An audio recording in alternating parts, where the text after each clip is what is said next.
Merci. D'abord, je vous salue, vous les journalistes qui sont venus couvrir notre événement.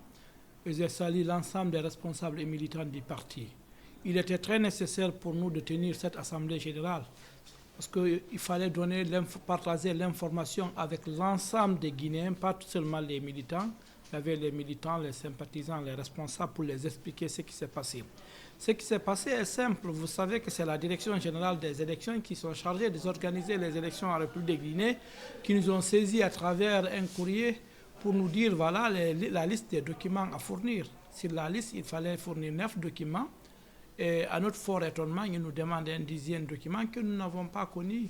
S'ils nous disaient d'aller se référer à la loi, au code électoral ou bien à d'autres articles de la loi de la Constitution, on pouvait vraiment s'atteler à ça. Mais malheureusement, ils ont anticipé sur nous. Ils nous ont dit voilà les 9 documents à fournir. Nous avons fourni les 9 documents. Malheureusement, la Cour suprême nous dit qu'il fallait fournir le 10e document. Ce que nous regrettons, la Cour suprême nous a donné 3 jours de délai de recours.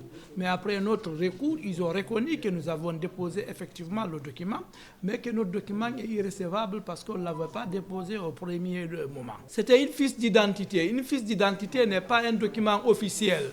La fiche d'identité, c'est un document qu'il faut lui-même, le candidat, écrire, dire son nom, son prénom, ses affiliations, son lieu de naissance, son lieu de travail.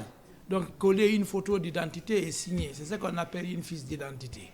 Ce n'est rien d'autre, ce n'est pas un document délivré par aucune autorité de la République. Oui, c'est que notre réaction, ça a été une réaction responsable. Malgré que nous avons été recalés, on est très désolé parce que nous, on était rassurés qu'on pouvait gagner cette élection et que l'opinion nationale et internationale a su que nous pouvions gagner cette élection. Donc, notre réaction, c'était une réaction de responsabilité parce que nous sommes un parti de paix et de justice. Mais aussi, il y a un aspect important que nous avons salué. C'est comme si ceux-ci ont fait la campagne pour nous. Parce qu'aujourd'hui, nous recevons des adhésions massives de partout, de toute la Guinée, à l'extérieur du pays.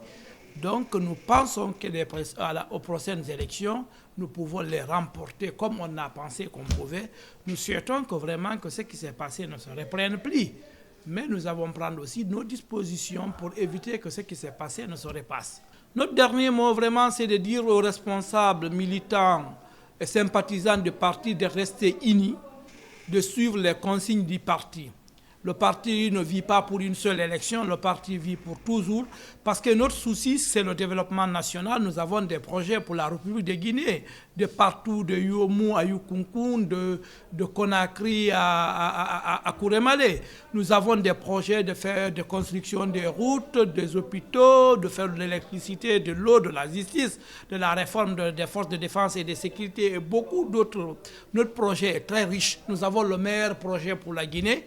Et aussi, nous les rappelons que nous ne sommes pas là pour seulement une élection, nous sommes là pour toutes les élections. Et si Dieu le veut bien, nous allons gagner les élections législatives, communales, et communautaires et sénatoriales. Donc, de rester unis derrière le parti mobilisé. Donc, c'est cet appel que je pourrais lancer à l'ensemble des militants et même au peuple de Guinée. Je vous remercie.